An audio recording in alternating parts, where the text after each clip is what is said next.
when he gave me the play and said, "How about this? This could be a good possibility," because he began to know my aesthetic and what I liked and what I was interested in doing. And First Stage really was very intrigued by doing this particular piece, which is part of a trilogy. I I was immediately, upon reading it again, because I had read it a long time ago, I just thought this is something that will challenge me, just because it is so unique, it is so special, and I almost feel that someplace the director really has to know what they're doing. And I so I, after communicating with Alex, I'm like, let's do it. And then I have to give a lot of credit to Jane, our casting director, because she really understood from me that we were going to have 3 actors on stage for 90 minutes. So the workout was substantial, and I just thought we need to conduct an audition that really has people on stage that way, rather than just see a person and okay, bye, like that. No, we just kind of allow them to bond together in a safe space in the lobby, and then that bond came together to us in the room. And it was really magical. It was a really magical day, and really, amazing that when actors are allowed to give you their very best. We could have cast any of those folks, and I feel bad that we had to settle on 3.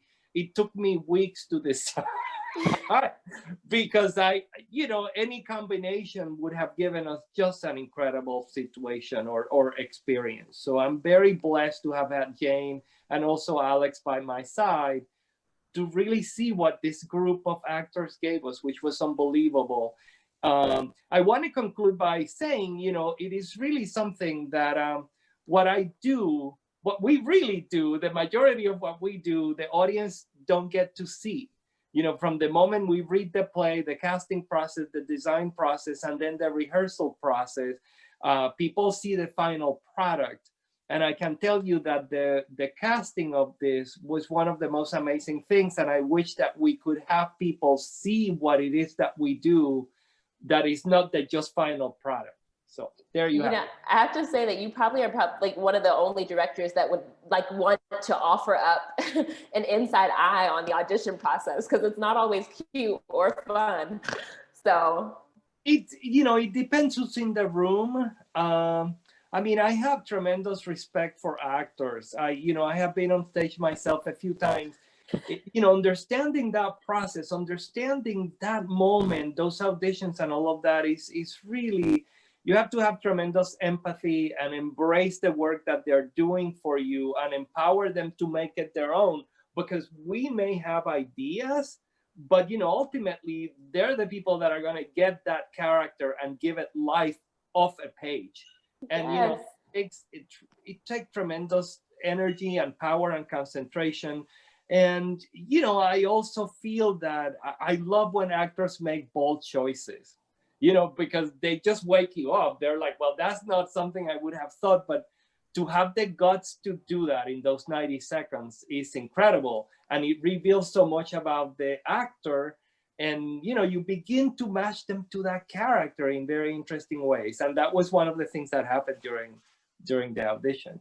So Billy, I want to ask you, first of all, you have worked with 2-3 very incredible companies, Constellation and of course Alliance.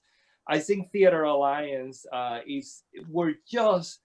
it's incredible what is happening there, in Anacostia. And I have seen several shows. I didn't see Blood at the Root, but I just heard so many incredible things. Tell me about the casting process for that show.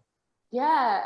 So, it's funny because, well, one, I spent a lot of my youth in Southeast. So the fact that it was in Anacostia kind of blew my mind a little bit. And for the most part, it's like one of the only places in DC that still feel like what I'm used to. It's changing. There's a Starbucks there. Yes, it's happened. But so that was a big part of it. And I think one thing that makes me grateful that you asked this question is because I actually reached out to Theater Alliance And that's this stigma of what it is to be an actor and to wait for an opportunity, to get the audition invite, to be reached out to. And I remember seeing the lineup. I remember hearing a lot about Theater Alliance, the fact that, you know, I'm grateful that there's a theater company that's doing work in Anacostia, a place that some people don't venture out on at all. And I remember reaching out to them with my headshot resume and saying, hey, you know, if possible, I'd love to come in and audition for the show. So that was, you know, me seeking out the audition. So when I got the request, I was super grateful. And just the energy in the room. You know, there's a different energy in DC than there is in New York, period. There's a different energy in DC than in New York, period, because, you know, DC is so friendly. You know, New York is very much like, can you step back a little, just a little for, just, yep, keep going. You know, there's that energy. It's so distant. But then sometimes in DC, you hit an even deeper level of homeliness, of like, of kindness, something that just makes you feel comfortable. And I felt that instantly, which was such a clear reflection of how Raymond Caldwell works, and the process, just to be able to strip yourself down and be whoever you need to be in that moment, to be a person on top of the artist, you know, to be asked genuinely, how are you in a space? And I think everything about that audition process in general, from like doing the choreography, the crazy intense choreography that Tiffany always brings, and being in the room, you know, on the sidelines, completely out of breath, like, and then seeing somebody kill it and just go, yes, go. And that was the energy in the audition. And like, I'm grateful whenever I'm able to be a part of a process, even if it's just the audition. It makes me grateful to have been in the space. That doesn't make me feel like I'm just an object. That doesn't make me feel like I was just there to perform, but makes me feel whole just from that. And I think that definitely was what Blood at the Roots audition process felt like. Wow, what an amazing answer. You know, I really believe that you mentioned something that makes it very unique, and that is that we are such a, you know, such a close community. We respect that, and you know, and we kind of give each other that kind of recognition that we're together, we're, you know, we're doing something together. It's really interesting. I have lived in other cities, but you know, I ultimately always end up here because that feeling, that sense of community is not anywhere else.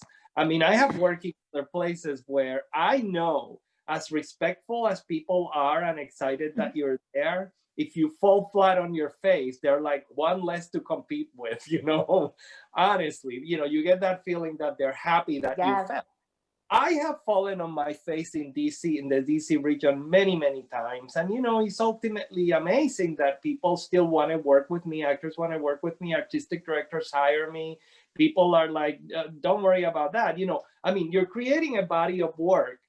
And, you know, Babe Ruth didn't bat 1,000, you know, I mean, we all kind of miss some things, but it's really interesting that people give you the opportunities and also respect the work and really want to have deeper conversations other than, oh, I didn't like that, or that was bad, or, you know, and I just, you know, that kind of dialogue is really very needed in the art form.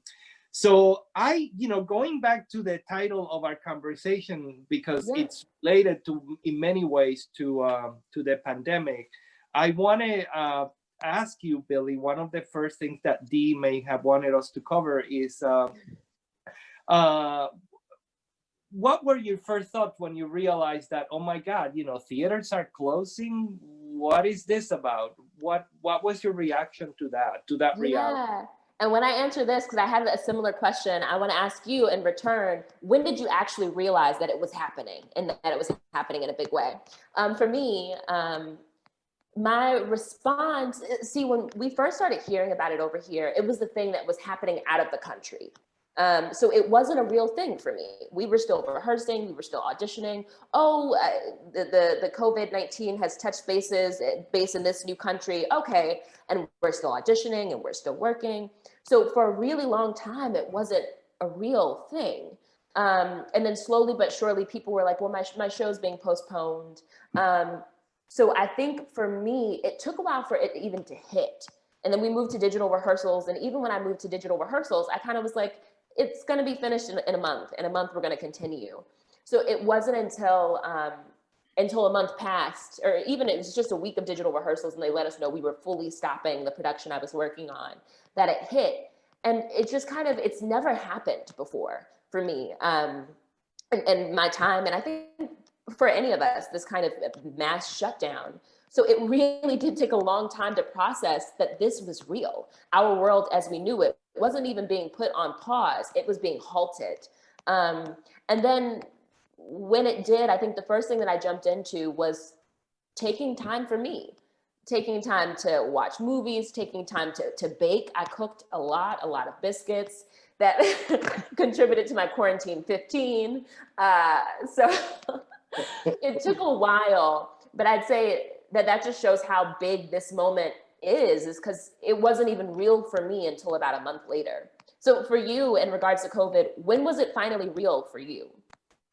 Well, it's really interesting. I'm going to reveal something that, is kind of part of my sanctuary ritual before I go to sleep. So, I kind of retire to my bedroom, usually around 10 o'clock, but I read until about 1, or sometimes I just fall asleep and I just go with, my books and plays and newspapers all over the place. But I started being aware of what was happening kind of probably at the end of December, early January, but I thought it would never come to us. I just thought this will be contained where it started happening. Then I can fast forward. So, I was reading certain things, and then I think in February, beginning of February, the newspaper, our major newspapers began to cover the situation almost on a daily basis, but it still wasn't here. And I decided at the end of February, I was going to go to my little island of Vieques for about a week. What was amazing was that when I went, the world as I knew it was one way. The second I landed back in the DC area, I came into a different world altogether. And that was, I came in March 1st. And what was interesting was that now it felt that we were all aware of it, and there was a lot of unknowns and people had fear. I work at Ford's, and we were just halfway on our rehearsal of Guys and Dolls. And then I remember the day that, we had our dress rehearsal, which was March 14th, I believe. And basically the next day, which was a Saturday, we were supposed to have our first preview audience, where our first preview is free. And we had given away 675 tickets. So on the 14th, as we are rehearsing the dress rehearsal, we heard from the mayor that she was really restricting the number of people inside a building. So it had to be, I believe, 250. So we canceled because we couldn't see ourselves in a situation where we would tell our preview audience, oh, you can't see it because we can only do 250. And I felt sad because of my actors. Everyone had poured so much energy into, when you're performing and you're about to face your first preview audience. And the whole notion at first was that we'll wait 2 weeks and we'll come back. Yeah, but it still, really was kind of a lost moment, because that first preview is it's an extension of what we do. So even to interrupt it to 2 weeks later, it's just bizarre. And then I have to tell you, I lost it because the second that Chris Jennings, who's a dear friend of mine, told me that they probably couldn't finish the run of the Amen Corner, that's when it hit me. That, I had seen that performance, and I was just so proud that a major American theater had given a voice to this play that is seldom performed at that level.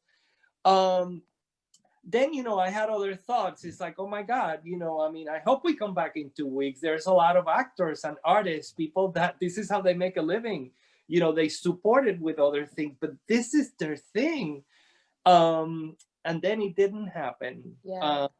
And, Alex and I can tell you that people that are artistic directors or on senior level positions at the theaters sometimes we knew a few things that the public doesn't know beforehand, and it was really difficult because the scenarios that were being given to us and then that we had to work with, they all look terrible, they all look unthinkable. It was surreal.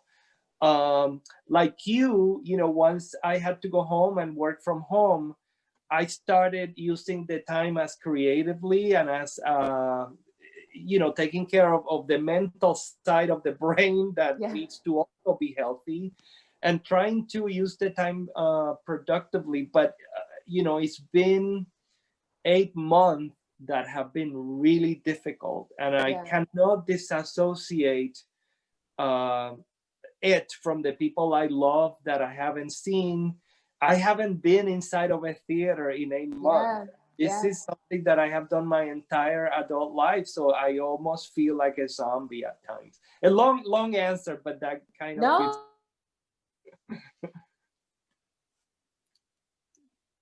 so much of it, and I maybe you're frozen a little because you're frozen on, okay, there we go. So much of it resonates with me because I remember sitting outside of the theater with my castmates when we were told that that rehearsals would be moved to digital. And I remember being on the brink of tears, just being confused and being like, I don't understand what they think is going to happen. Why wouldn't we be fine by May? And now thinking about that, I'm just like, well, of course we wouldn't be fine by May.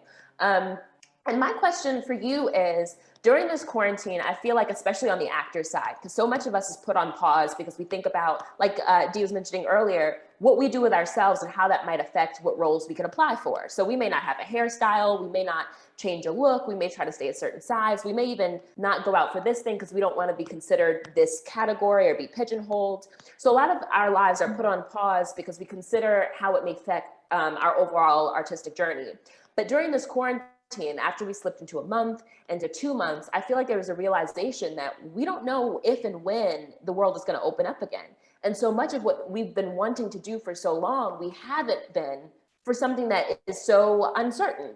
So I feel like for a lot of us, we've been delving into things that we have been waiting so long to do, but putting on pause. So what's one thing inside artistically you've always wanted to delve into that you were tired of waiting for? Oh my God. Well, thank you. Oh my God, I love you so much for asking this, and I'm gonna be as blunt as I can because it's something that I think touches all of us. I'm a person of color. I was born in Puerto Rico. I have been waiting for decades for us to have the reckoning that we are having. Um, so, you know, it came at the expense of us having to watch how somebody was murdered in front of our eyes. It came at the expense of having to realize that it wasn't just him this year. It's been hundreds of Black people that, you know, this happens to. And the one thing that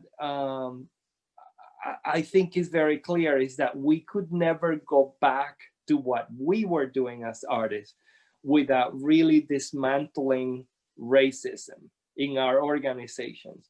You know, I don't want to blame anyone. I just feel that the fact that we're realizing that we have to do something, that we all came into an industry that was set up this way. And although every day we try to do our very best to embrace, you know, diversity and do this and that, that we still have a lot of work to do.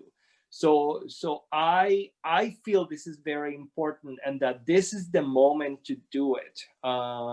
You know, it's just really interesting because the pandemic has changed our world, and then this particular reckoning has come and really changed our world, and hopefully it will be for the better.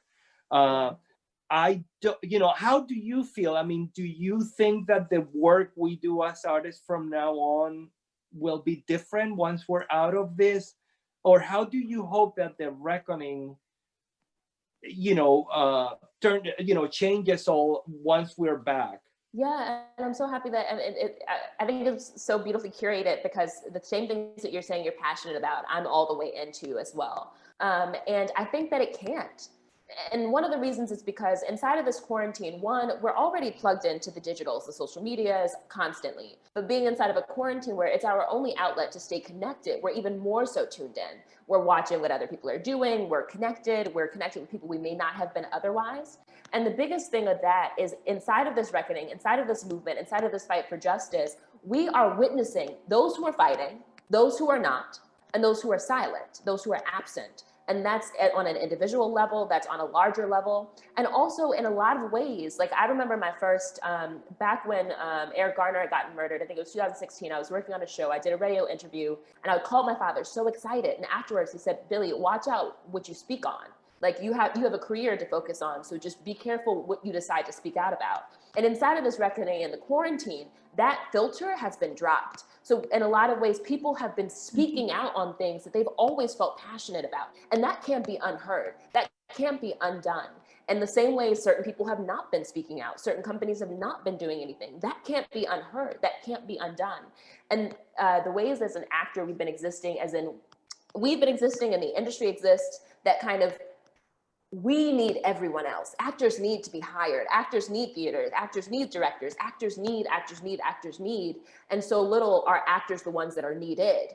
And now inside of this quarantine, actors have been venturing in without those things. So I think we're also going to return to a world, one where we need justice, we need equality, we need equity, we need people to stand up for us in a real way. And also we're realizing our worth. And that if we don't get these things, it's not worth sacrificing ourselves to work within these entities that don't represent us and stand up for us. So I think that it's impossible to return back to the old world, which I'm grateful for.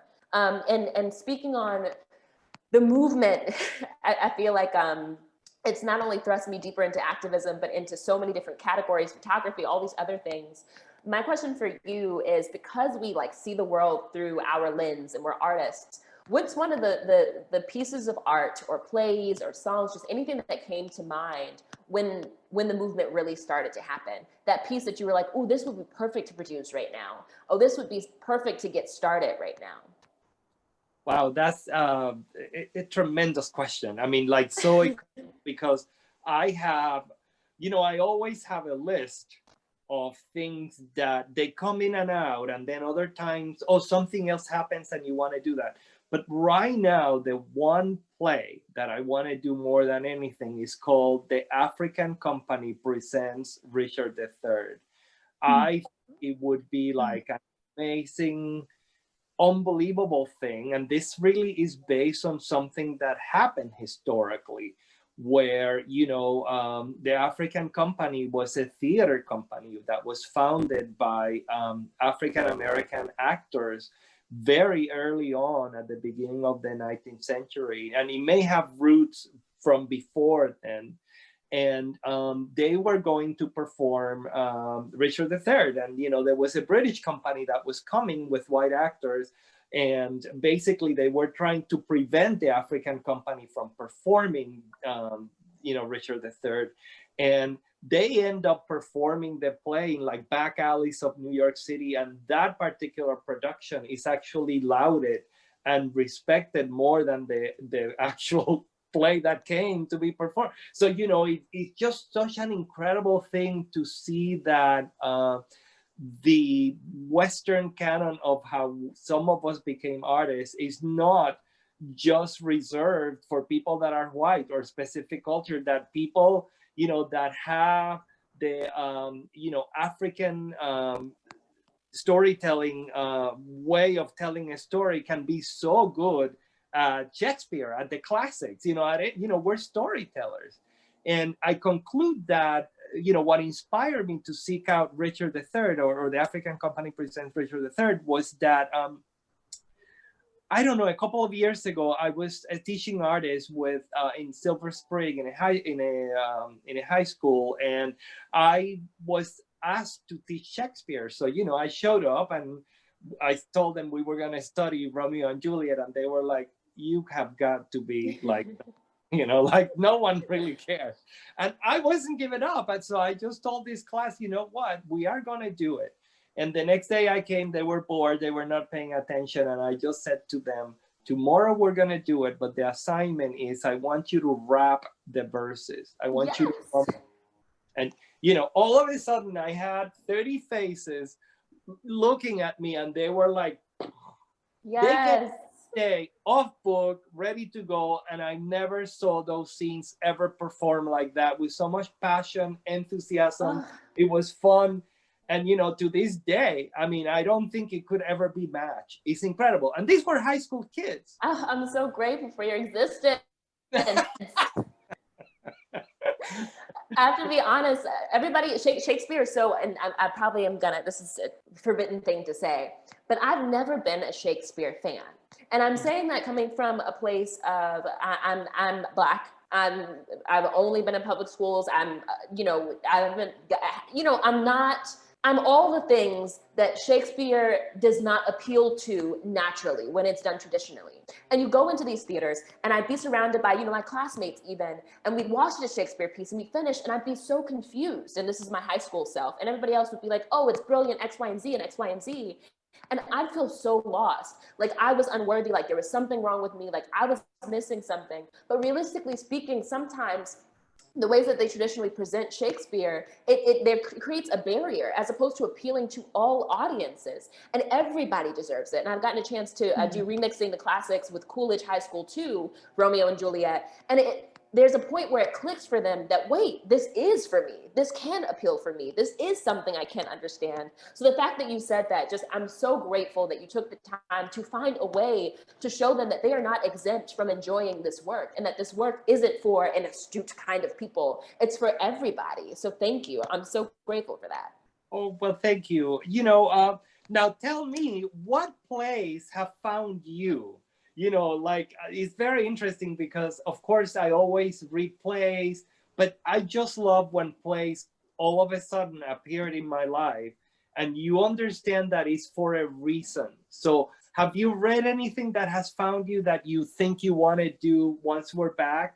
Oh yeah, and I think, you know, I'd have to do it reverse. It found me, I think everything that we experience is setting us up for things that are coming into our lives in the future, whether we realize it or not. And in college, I did a lot of forum theater, read a lot of Theater of the Oppressed, Auguste Boal, all these things that were really interesting at the time, but they were a course. And then when the movement happened, I realized just how powerful they could be, just how much of a tool. So it's not a specific play, but for me, it's the Theater of the Oppressed work as a whole, this kind of activism work, this kind of theater that has a specific goal. It's kind of the goal before the theater itself. The goal is to shake things up, to move things, to move people to change. And I think that that is the thing I'm most intrigued by, how we can decide not what theater will make the money, but how we can decide how we can create theater to make people make change, and then in turn, everything else, you know, come after. And speaking on Theater of the Oppressed, I have a question for you.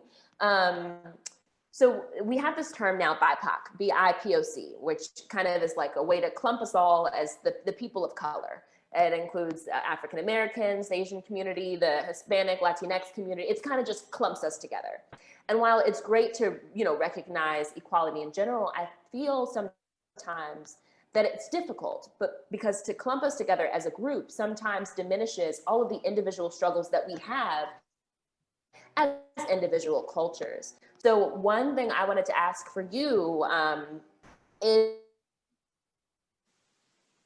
that you hope will be shed light on in the theater community and kind of be resurrected or fixed.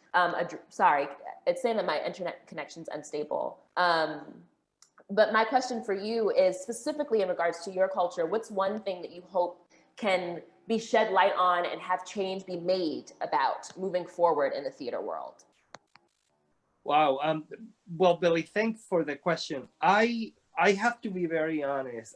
All my life, I have really been fearful of labels, because I sometimes feel that labels are limiting. And, you know, it's really interesting. You know, I'm a queer artist that happens to be Latino, that happens to be this. I mean, I have different various groups and people that have welcoming me into their family. So it's just really strange to have a label. I definitely do not consider myself white, although I have to acknowledge that without speaking, the color of my skin buys me privilege. I really understand that. One of my earliest memories is that, my grandmother was African. I mean, she was black, and not like she couldn't pass, and I just remember she used to take me to get my hair cut. And this is in Puerto Rico. And at one point, she took me to get my hair cut. I was like 3 or 4. We came out. I was holding my grandmother's hand, and we were walking home. And a police car stopped and asked her, "Who is this child? And why are you with this child?" And I'm like, she's like, "This is my grandson." And they wouldn't believe it. And they started arguing with her. And then all of a sudden I started crying. I'm like, because I was afraid they were going to take her away from me. So, that's an earlier memory. And from that moment on, I understood that I wasn't a white person. I'm a person of color. And yet, in this country, using this term right now, I feel uncomfortable, because given what has happened, the Black experience in America, Black people, African Americans' experiences in America, is not something that I could really say that is mine. It is yours. And unless we really understand what it is like to walk in the shoes of someone who's really fearful to leave their apartment or their home on a daily basis because they don't know if they're ever going to return home alive, that's, I can say we have to stop this. We have to really understand that this cannot happen. Our American citizens, fellow citizens, cannot feel this way. And it's always happened. That is how kids are raised. Black kids, is what we see on television, the news, and all of that. So there are certain things about being an African American in this country that cannot be applied to me, or vice versa. It is part of the struggle, but it's just such a profound, different struggle that is kind of hard to put us all in the same box. The thing I would love for people to learn in our country and other cultures is that, for some unexplained reason, when they say Hispanic, that I'm a Hispanic person or a Latino person, they just think that that all of us are Mexican. I love my Mexican brothers and sisters, but Hispanics involve Central America, South America, the islands, Spain, because we are all bonded by the language. Each culture is so unique and different. Yes. It's really difficult to understand it. And it's really, I'm always enlightened when somebody talks specifically about me from Puerto Rico and don't say, "Hey, do you like Cuban food?" Well, I love Cuban food, but it's not what we cook in Puerto Rico. We're getting better at it, but we just have this kind of sometimes way of lumping things together. Yeah. It's easier, and yet it's really, we need to continue to educate ourselves, because anyways, so that's what I hope that we take from a lot of this: awareness, yes, respect, and ultimately embracing the fact that our diversity in this country is a gift. Yeah, and that we are diverse. And I'm excited to see art that reflects all of the specific cultures. So it's very different than Cuba, and I'm really excited for art that reflects that. Great. So I have a question for you. Let's see. Did you ever imagine that this would happen in your lifetime? I mean, like this pandemic thing or something like this? No, I mean, I didn't even imagine it, not only in my lifetime, but I also didn't imagine it when they told us that it was happening back in March. I think it is such a stretch for my imagination. And yet it's such a reflection of where we are in 2020. And I definitely, like I said, it's not something I could have ever expected or pegged would happen in 2020. But despite the loss that's happened because of COVID, because of, you know, the injustices in general, the losses, I'm also really grateful because this pandemic has put an eye on a lot of things. I think in a lot of ways, it's brought us outside of ourselves to see past our own individual journeys. It's made us dream bigger than we ever have because we know now what it's like to not be able to do. It's made us passionate. It's made us help others in ways. It's made us care about another person, knowing, well, I don't have COVID, or, you know, like, well, I'm not concerned that I'll catch it, but I'm going to wear a mask because I know I may be a carrier. You know, thinking about people in ways that we don't often think about strangers and care for each other. And for that, I'm grateful. So I never would have expected that something like this would happen. But I also think it's a reflection on 2020, and it's kind of what we need to hopefully shift into a world that is better. Because that for me is something that I really need to come out of this. Wow. What a beautiful, beautiful answer. You know, I sometimes now think about, oh my God, what happens if this is with us for a couple more years? And then I think, you know, I'm trying to think ahead. I just feel, you know, because again, indoor theaters or facilities, you know, with our dressing room area, I mean, none of this was designed really to be socially distanced. No. So the next time that we have something like this, how can we really design spaces that are safe, where people can still come and, you know, even if it's not the 200, but maybe like 25 or 30, that can come into a space and we can still do our work and tell stories and you know, give the community that engagement that is so needed. You know, I ultimately think that one of the things that we're going to have to deal is mental health. I think this isolation, Yes. for all of this month, you know, whether it's just the ability to take a child to a film, you know, to a movie, or people wanting to come to the theater or see a concert or see a ballet, you know, it's something that has gone out of our lives.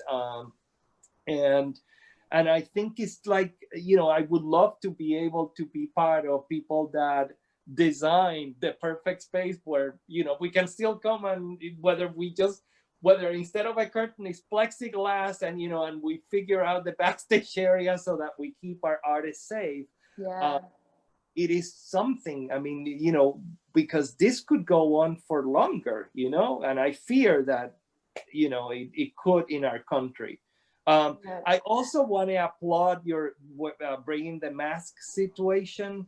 You know, I love the fact, the reason, you know, it's like, it doesn't diminish the fact that we're Americans and that we have this whole idea that, you know, I do this and no one can prevent me from doing it. But I just feel that there are certain things that we must do together as a community, and it makes us stronger. Yeah. I feel that mask wearing is not, I'm not doing it for me, I'm doing it for the people I love, I'm doing it for the community. And it feels like the one contribution that we can all do to save lives, you know. So I think it's, you know, I have been thinking about creating a Zoom little movie with all of my local actors and artistic directors to send that message out there.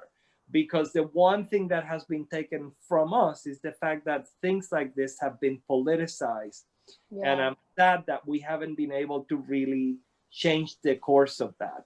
Yeah, but hopefully we'll click into something to realize that if we make this sacrifice, a big sacrifice now, we won't have to keep sacrificing for so long.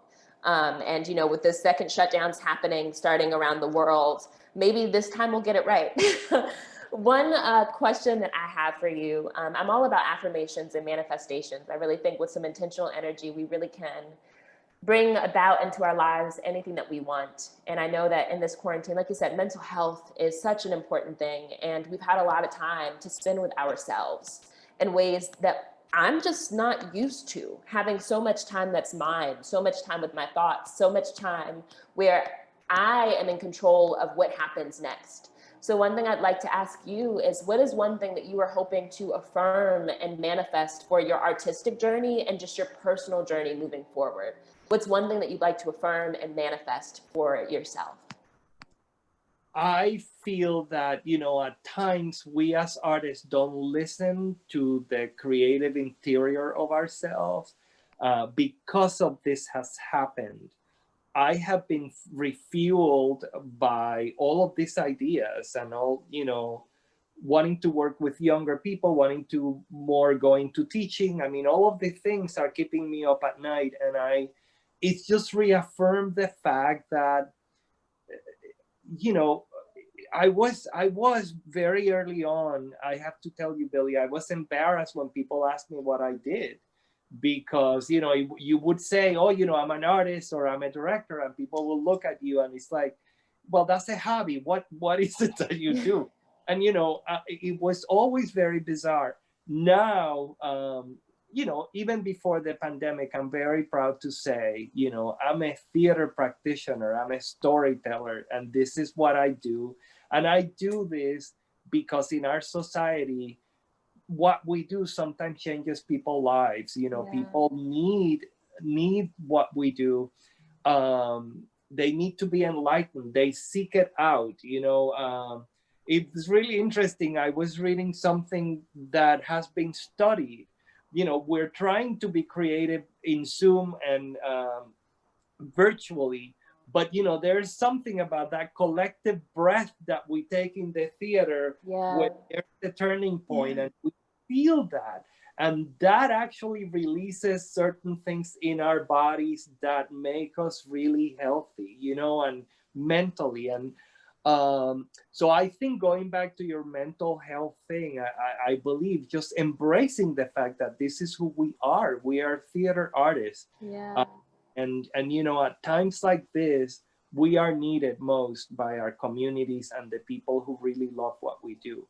So Yes. Oh my goodness. I'm sitting here trying to decide if I even want to open it up for questions and comments, because Please, we have so many, and this conversation is so amazing. The energy, I mean, this is virtual, but the energy that I feel coming from the two of you is so vibrant and so indicative of how great you are as artists and as human beings. But I do want to allow for a few moments of questions and comments. And one comment that I wanted to share with the entire audience here is from Catherine Newland, who shares a book called Shakespeare Changed My Life by Laura Bates. And it was using the Bard in maximum security prisons. And I have to say, as being someone who actually worked in a juvenile facility with Shakespeare, it is terrifying, and it is also transformative. So that's a book for everyone if you want to get some other angles of Shakespeare and demystify the idea that it is only for the elite supreme beings of the universe. I am now going to ask Jack Wilburn, who, you might recognize his name because he is First Stage's board president. And we love him dearly. He has a question that he would like to ask. Well, thank you both, because just hearing what you want to talk about and what you think is important is awesome. I mean, that alone is a peek in the window that I think is wonderful. I see this as a time, a kind of a perfect double storm, if you will, racial justice reckoning, the divisiveness of our politicians, and the pandemic all hitting at once. So how soon and how much work do you see coming that is based in this moment? Billy, you want to go first? Sure. I'd say, well, one, in regards to how soon, I think it's happening now, because us artists, we don't know when the world is going to resume as normal. And we've had 9 months of not knowing exactly if, and I think I overstated the months, but not knowing if we'd have the resources to wait on other people to do it for us. So I think it's happening now. And I'm excited for the content. But I think specifically the work is going to be ever growing because we don't know when an end is in sight. And I think an example of that, there's a series on Netflix called Social Distancing. And I think it's such a beautiful series that is a reflection of this moment. And they could do it again every month, and each month series would be different. So that's my thought on that.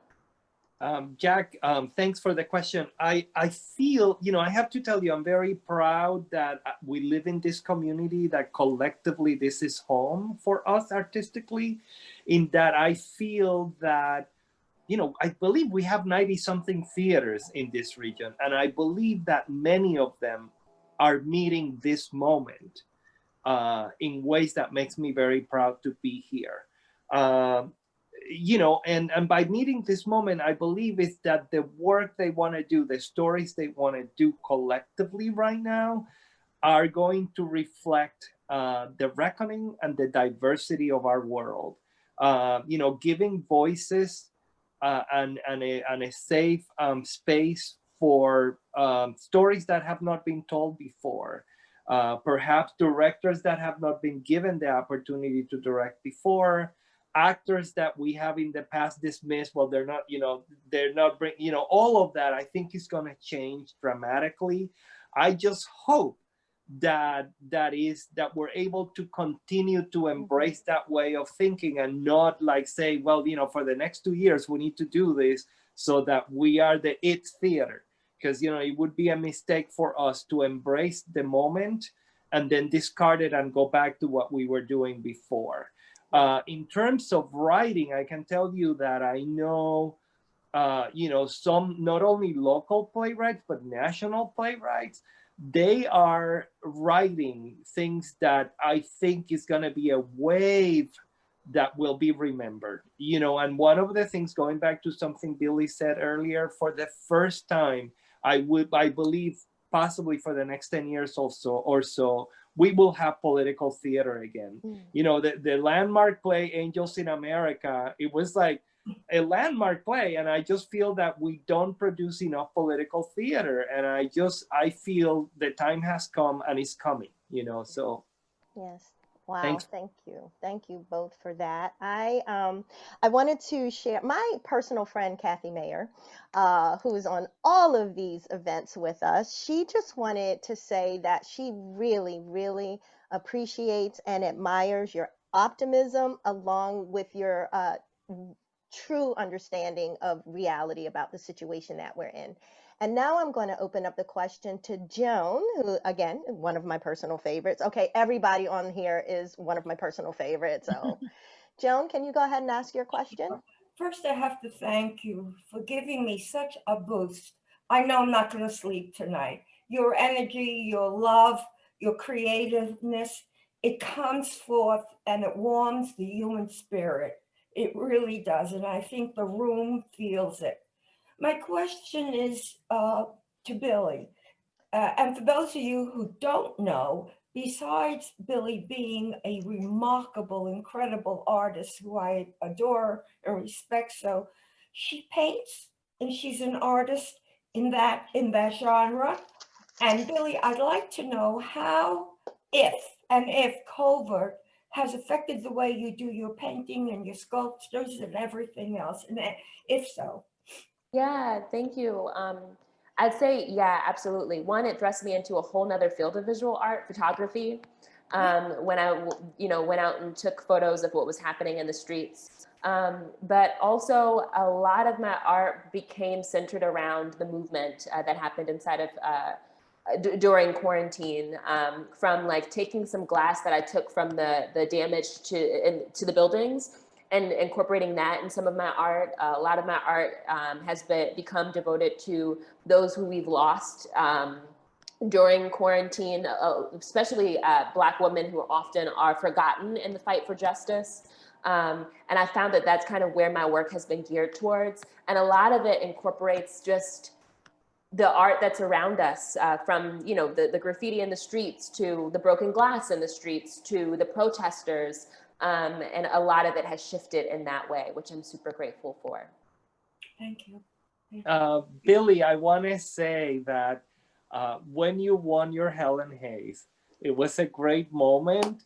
And one of the things was that the wall behind you had a painting of Brianna. It was just so moving to have you be given that award and to see her in the back of you. Not only her, but everybody else, but because it was such a beautiful painting. The two things just were overwhelming to me. So thank you for asking, Joan. We forget that Billy also paints.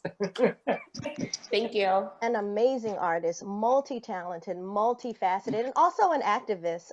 Billy did a lot of work with the homeless, and is still doing such. And we are honored to have artists like Jose and Billy who are actually concerned with human beings.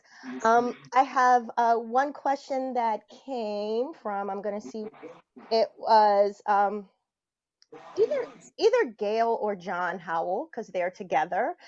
Are you concerned that folks will want escapism theater after the pandemic, rather than the deep work that we're talking about on this call today? I I think that that's the tricky thing is it's the same way that people don't necessarily respect children's theater, is that I think it's all a part of it. Escapism theater is one going to be affected by what's happening with the times, but it's also really needed. And in a lot of ways, the things that we view as escapism comments on what's happening in the world in the same ways that direct political art does, just in subtle ways. Right now, with everything that's happening, it's kind of impossible not to have the work influenced by what's happening. So I'm not afraid, because I think it's a necessary part of the work. And even the escapism theater that's going to be created right now is still going to be coming from a place from what we're experiencing. So I think the political art wouldn't be what it is without the escapism theater. It wouldn't be what it is without the children's theater. It's all very necessary, because us being whole beings isn't us being happy all the time, isn't us being political all the time. It can't be. We can't survive if we're only one thing. So I'm not afraid of it. I kind of embrace it, because that's what's going to make us whole. Yeah, and for myself, oh my God, what is theater without laughter? I mean, pathos, ethos, I always love those little faces with smile and the sadness, and they always come together. So I think they're not mutually exclusive. I think we will figure out a way to really do theater that is comedic, that makes us laugh, make us have a good laugh, because that's part of the thing that has been missing this time, to collectively come together, to laugh at something that when we leave the theater, may not remember, but it just makes us happy. And I hope that we're able to produce theater like that. Is needed, is definitely needed. So. Oh my goodness, thank you so much. And to your point, Jose and Billy, the thing about life is that life is filled with great tragedy and great joy within the same moment. And so, I think some of us may have experienced that in our grief, where we're stricken with grief, but at the same time, we remember something fondly in that grief, and we can find the joy in that moment. So I think there is a world where there will be theater created that encompasses both escapism and the deep work that needs to be done. So thank you both so much for joining us today. This has been a delightful experience for me. I certainly miss the both of you, having not had, only seeing you virtually. And I can't wait. One of the things that I'm most excited about when we return to whatever the world is going to look like is being able to return to the sense of touch. Yeah. And with that in mind, thank you all for joining us today for our virtual conversation, or our virtual roundtable. And I encourage you to come back next week for a topic that is very dear to my heart: theater and parenting, raising theater babies. As many of you know, almost all of us, well, half of the team at First Stage, we have children, and we have balanced our lives with our children, and done very well. But we're not going to be doing this one because you're a little partial to us. You love us very much. So our special guests next week will be Thembi Duncan and Jamie Smithson. Please join us for that conversation. So Please join us for that conversation. And thank you so, so very much for joining us again. This will be placed on our social media platforms so you can see this delightful, delightful, delightful discussion again. If you missed anything, if you want to go back. But I encourage you to come back and look out for Billy Krishan and look out for Jose Carrasquillo. Oh, by the way, Jose, I'm going to speak for Billy and I'm going to speak for myself. We are doing your Richard III. That's it. We're doing it. We're in. No audition necessary, Good. Billy. I'm just speaking that into the universe. Oh my God. There's two amazing roles for each of you. You have to do it. Thank you so much, everyone. We miss you. We love you. And I'm looking forward to seeing you next week. Oh. Thank you so much, you all. Goodbye, y'all. Beautiful.